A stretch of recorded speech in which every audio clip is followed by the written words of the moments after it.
باصلاحیت کاروبار سبق سے اہم سوالات اور جوابات کو ڈسکس کریں گے۔ پہلا سوال، کاروباری تنظیم کار کون ہیں؟ جواب، کاروباری تنظیم کار جدت پسند اور کاروباری سرگرمیوں سے اچھی طرح واقف ہوتا ہے۔ سوال نمبر 2، باصلاحیت کاروباریت کی خصوصیات بیان کیجیے۔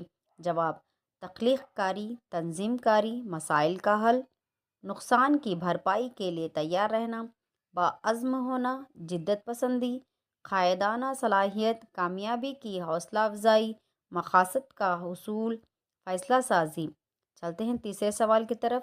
صنعتوں کی ترقی میں ذیلی مراکز کے کردار کی وضاحت کیجیے۔ جواب، نئی صنعتی علاقوں کی نشاندہی، خصوصی انداز کے منصوبوں کی رپورٹ کو تسلیم کرنا، صنعتی ترقی پروگرام